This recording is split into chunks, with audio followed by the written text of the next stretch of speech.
From the outside, he looked like a brilliant computing executive, a tertiary educator and business owner who was driving innovation across New Zealand. But behind closed doors, a massive digital shadow life was operating through encrypted corners of the so-called dark web. This documentary aims to present an honest and unfiltered account of the case surrounding the convicted darknet kingpin, Jamie Mannion. Jamie Mannion appears to have been born around 1977 or 1978, based on reports listing him as 48 years old at the time of his sentencing in May 2026. While little is publicly available about his childhood, the details that have emerged suggest his family background was far from ordinary. His mother, who later described herself as a rebellious, uneducated Irish Catholic, was expelled from school at 14, becoming a pregnant solo mother at age 17. This challenging, unorthodox upbringing and the need for self-sufficiency would help instill the drive and work ethic Jamie would later carry into his adult life. According to his own Facebook profile, Jamie attended Linfield College, a secondary school in Auckland's Linfield Mount Roskill area. He would go on to pursue higher education at the University of Auckland, focusing on exercise science, human physiology, and physical rehabilitation. And by 2008, he had secured a master's degree, specializing in exercise rehabilitation. In December 2009, Mannion became a father, taking to Facebook to announce the birth of his first son. This was happening around the same period his professional work was receiving its first taste of national acclaim.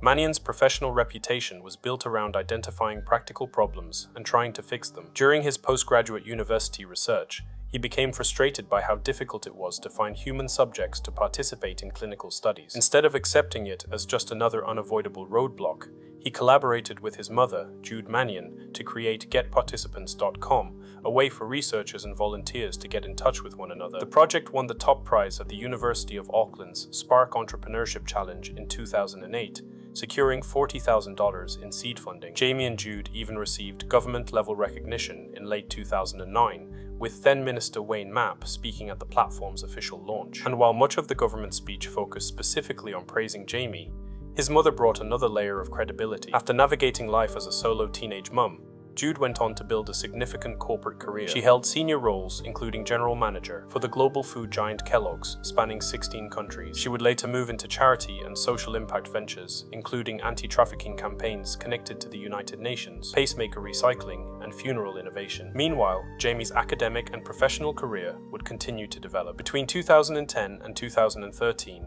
he worked as a sole trader under the brand Exercise RX, delivering physical rehabilitation strategies for people dealing with complex health conditions. By mid-2013, he had moved into tertiary education at Unitec as a program leader, and by the end of 2017, he had become the head of the computing department. He left partway through 2018 to focus on White Cloud Solutions, a cloud platform he had founded for managing research projects. He then served as Chief Technology Officer for Great Goodbyes, a funeral technology platform co-founded by his mother, Jude Mannion, designed to make funeral arrangements easier, more transparent, and more accessible online. By the end of the decade, he had built an outward-facing reputation around respected institutions, credible endeavors, and legitimate professional achievements. These achievements and reputation would soon stand in stark polar opposite contrast to what investigators would uncover about Mr. Mannion. Mr. Mannion was harboring a nefarious secret. Sometime while working on his legitimate projects, he also set up shop on what is known as the dark web, a hidden part of the internet that doesn't generally show up on normal search engines and often requires special programs to reach. In itself, it is not illegal or inherently evil and is often used by journalists, whistleblowers, political activists,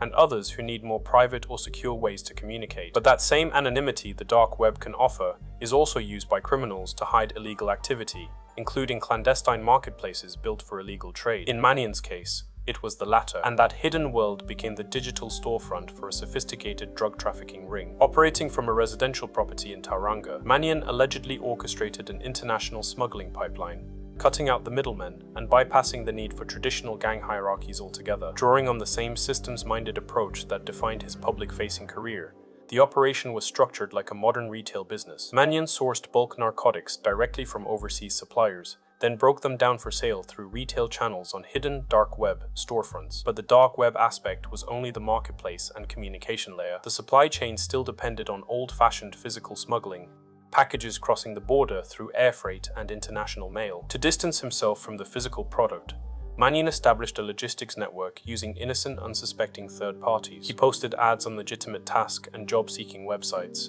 recruiting people to receive the international parcels on his behalf. These individuals were paid with Prezi cards while being misled about what was inside the parcels. Using Prezi cards made the payments harder to trace back to Mannion. In a bolder move, he also addressed illicit deliveries to reputable local businesses, including florists, medical clinics, and engine repair shops. Once tracking data confirmed a package had cleared customs and been dropped off, an underling would contact the business, claim a delivery mistake had occurred, and arrange a courier redirection or physical pickup. The operation ran like a well-oiled machine, but it was at the physical supply chain level that the network began to unravel. In the month of August 2023, New Zealand customs officers intercepted a routine international shipment of car cleaning products. Forensic screening of the products revealed that inside the bottles was actually a batch of liquid MDMA. That discovery launched Operation Whoosh, a multi-agency investigation aimed at dismantling the smuggling route. As border agents scrutinized incoming freight, they linked more than 70 illicit packages to Mannion's network. The methods of concealment were varied and unusual. Drugs were found hidden inside cans of fish,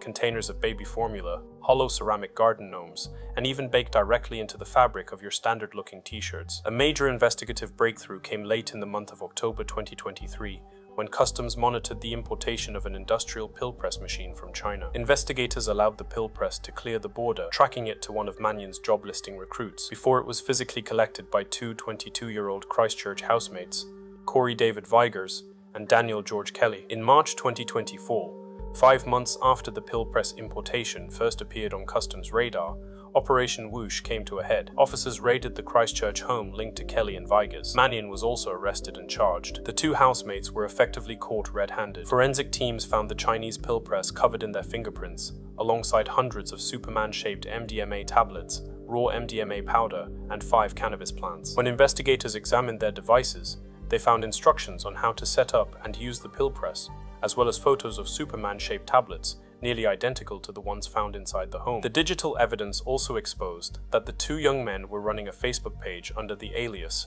Dutch Imports, using social media to market and move the product. But the most important breakthrough came from their communications. Further digging revealed the link investigators were looking for, as the messages and digital traces found on their devices pointed back to Jamie Mannion as the head honcho. After spending time remanded in custody on May 27, 2026, the 48-year-old former computing head stood before Judge Raoul Neve in the Christchurch District Court to face his final sentencing. Mannion was convicted on 32 separate criminal counts, including importing, possessing, and supplying Class A, B, and C controlled drugs, as well as using a forged document. The true scale of the operation was then laid bare. While customs had linked over 70 individual packages to Mr. Mannion, the Crown condensed that evidence into 55 confirmed, rock-solid cases of importation. This was not including the countless imports which would have made it through customs without ever being discovered. Included inside the 55 confirmed cases was a total of 42 kilograms of MDMA, 10 kilograms of ketamine, 2 kilograms of cocaine,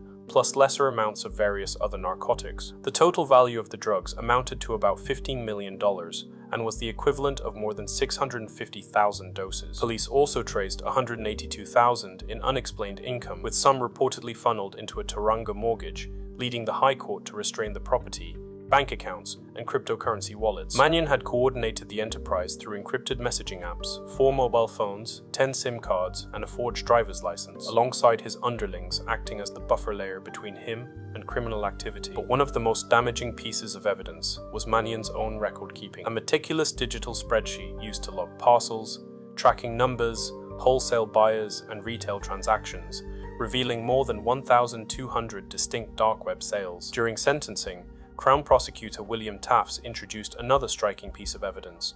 Mannion had actually written an autobiography titled The Darknet Drug Lord. Tafts argued the book showed he had a cold and calculating understanding of just how severe the offending really was. Mannion's lawyer, Craig Tuck, pushed back against that interpretation, describing the book as a result of his client's own substance use.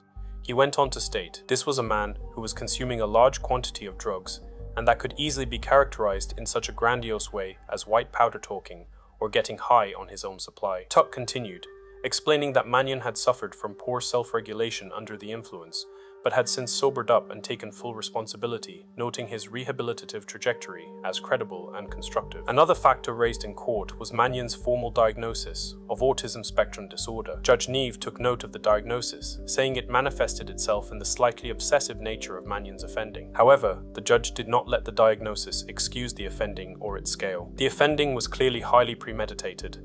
He was well in control of what he was doing and knew what he was doing, Judge Neve stated. He then went on to describe the syndicate as one of the largest drug importation and distribution operations he had seen in his legal career. Yet despite all of this, Mannion was granted a 50% sentence discount, accounting for his early guilty pleas, previous good character, the impact on his children, and his formal autism diagnosis. And with that, the final decision was decisive. Mr. Mannion, the man who had written of himself as the darknet drug lord, was sentenced to a total of 12 years in prison. But the harm in this case was not measured only in kilograms, dollars, or doses. It was also measured in the people Mannion drew into the orbit of his operation. Crown Prosecutor Will Tafts had described in court that Mannion's behavior was predatory, saying he used his leadership skills to recruit and entrap vulnerable young people. Several co-offenders were reportedly teenagers when they first encountered Mannion, beginning as retail drug customers before being pulled deeper into distribution roles. That human cost was visible in the sentencing of Corey Vigers and Daniel Kelly, who were each jailed for 5 years. Judge Neve, who had also sentenced the housemates, described how they had been sucked in by the excitement of what he called a moronic enterprise. But for the wider community, the case also raised a deeper concern. This was not just one man importing drugs. It was a system that used young recruits, ordinary delivery channels, legitimate job platforms, and trusted businesses to move harmful substances into New Zealand communities. Jamie Mannion's story disrupts the usual stereotype of the typical criminal. He wasn't a publicly known gang figure or an outsider living on the edges of society.